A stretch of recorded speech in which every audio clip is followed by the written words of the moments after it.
Okay, the oval shape of the cross and the communion table and the floor below. It not only resembles a boat shape, but the shape of the UCC symbol, which has an oval to it. The communion table and the processional cross are both made from the same wood that was used to build the ship Amistad. Native to Leone, Sierra Leone, it's Iroko wood, and it is the one in the center, the little piece of reddish kind of wood there. And that is above a slave shackle, similar to what the slaves would have had to wear while captive on the ship. And so that is all on display there. The seating, the curved shape of the high back seating on the south side of the chapel calls to mind the interior of the boat, while also reinforcing the sense of a community of congregation. There's two organs.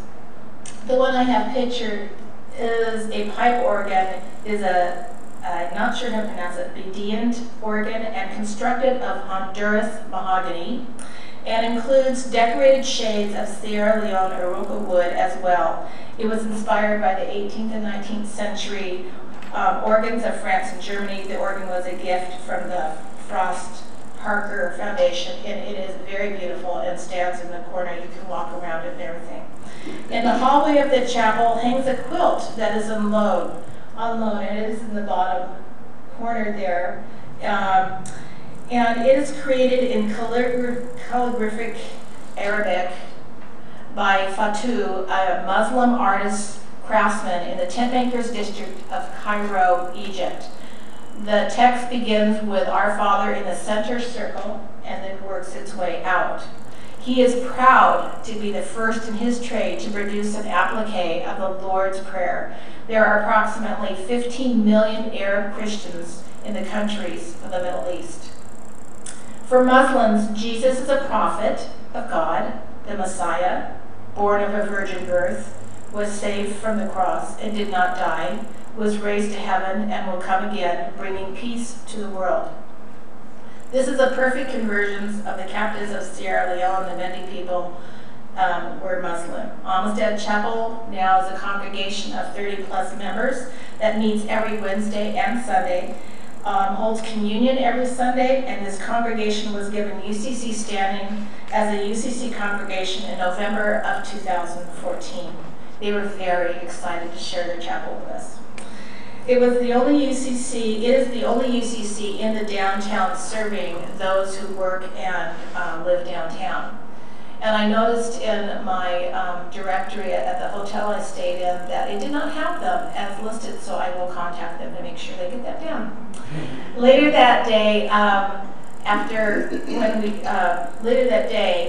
the Sunday worship, I didn't see Liz there. We didn't make plans, but I sat in a place that she had to walk by me to get to the bathroom. So we met unplanned, but it was wonderful. And we enjoyed a worship service in the hall. Communion was served, and the service and message were inspiring. I was able to take a workshop class, one of many that was being offered on Saturday. I reviewed them, and the one that I really wanted to go to that was calling me was Warrior's Journey Home. It was about a group formed in a local area of Kent, Ohio. I would like to go further into this program, but at a later date, as it deserves more time to explain this program for treating PSTD, where they're replacing the D with an I, which stands for injury instead of disease. I thank the council of this church for supporting me to attend the national event in the life of the church. Blessings.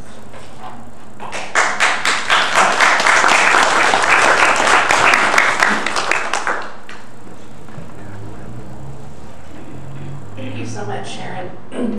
One of the blessings that I experienced being in this chapel was a reminder of how different we are and yet connected. So as I met people from Palm Beach and Pittsburgh and Billings and all over, I recognized in them that we are all part of one community, even though we are very different and we have this painful history.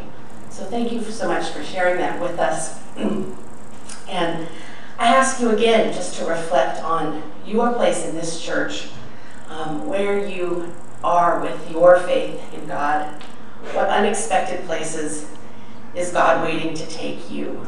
And how might your faith be shared with those around you?